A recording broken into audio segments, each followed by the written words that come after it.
Hello प्यारे बच्चों, कैसे हो? उम्मीद है आप सभी अच्छे और अपनी पढ़ाई भी अच्छे से कर रहे हैं। आज मैं आपके सामने करा रही हूँ आपकी क्लास 4 की मैथमेटिक्स वर्कशीट नंबर 106।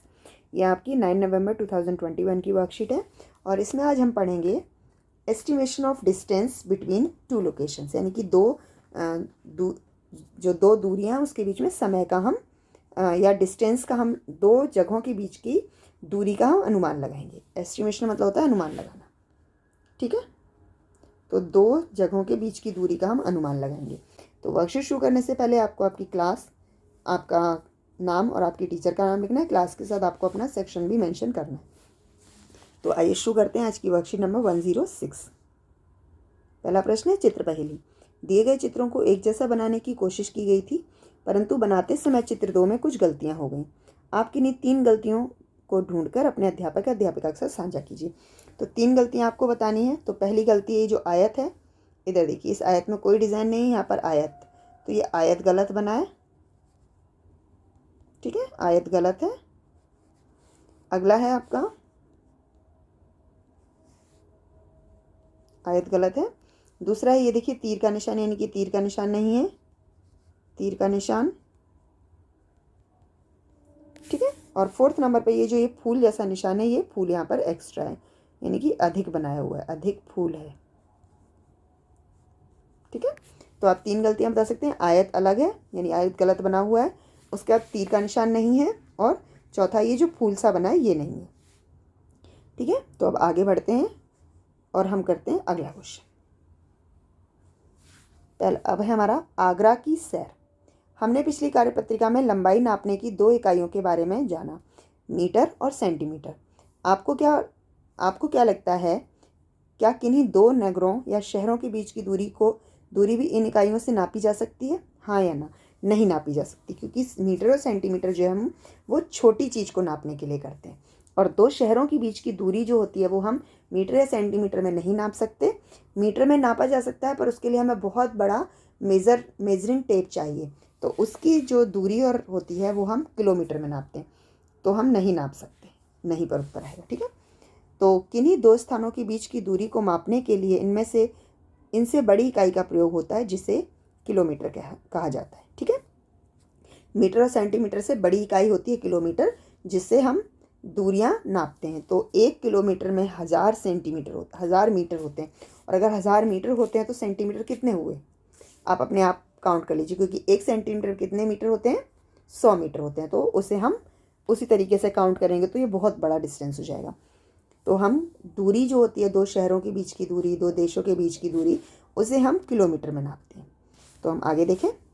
आप जब बस या रेल से यात्रा करते हैं तो आपके द्वारा तय की गई दूरी किलोमीटर में ही होती है। आज नैना बहुत उत्साहित है, क्योंकि वह अपने परिवार के साथ ताजमहल देखने आगरा जा रही है। उन्होंने एक टैक्सी किराए पर ली।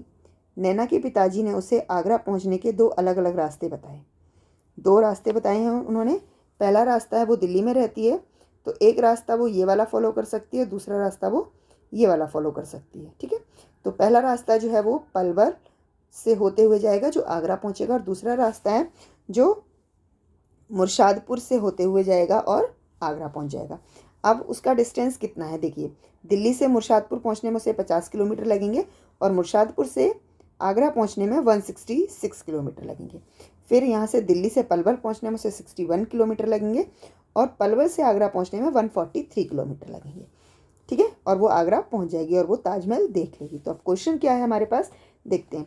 उन्हें किस रास्ते से कम दूरी तय करनी पड़ेगी, मुर्शादपुर के रास्ते या पलवल के रास्ते, और कितनी? तो देखिए अभी हम शुरू करते हैं इसे करना। मैं दोनों आपको एक्सप्लेन कर देती हूँ। दिल्ली से मुर्शादपुर की दूरी कितनी है, 50 प्लस, और मुर्शादपुर से आगरा की दूरी है 166। अगर हम इस दोनों दूरी को प्लस करते हैं तो ये बनती है आपकी 216 किलोमीटर, ठीक है। ये हमारा मुर्शादपुर वाला रास्ता।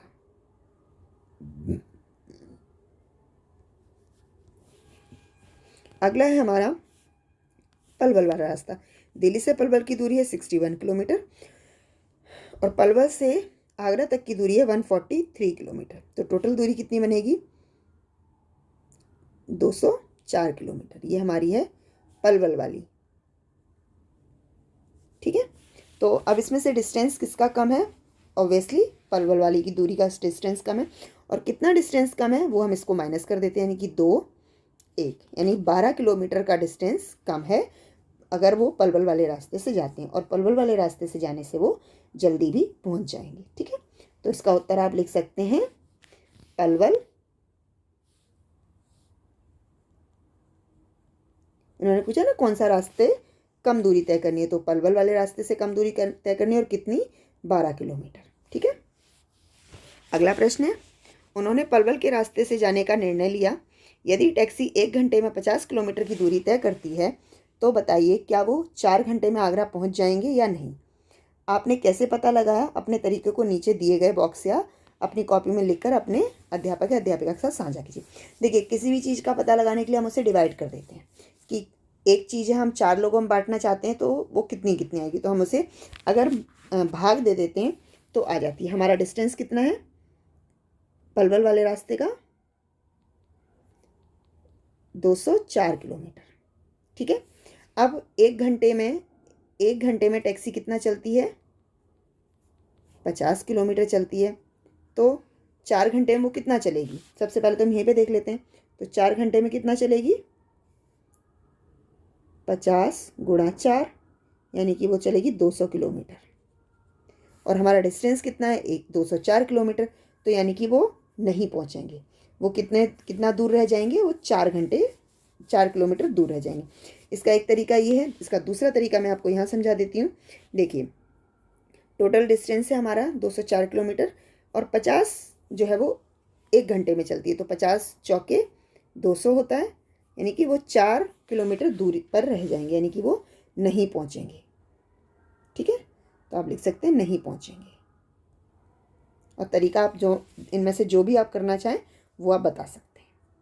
तो उम्मीद है ये वर्कशीट आपके लिए यूज़फुल रही होगी। अगर यूज़फुल रही है तो इसे लाइक कीजिए, शेयर कीजिए और प्लीज़ चैनल को सब्सक्राइब कीजिए। धन्यवाद।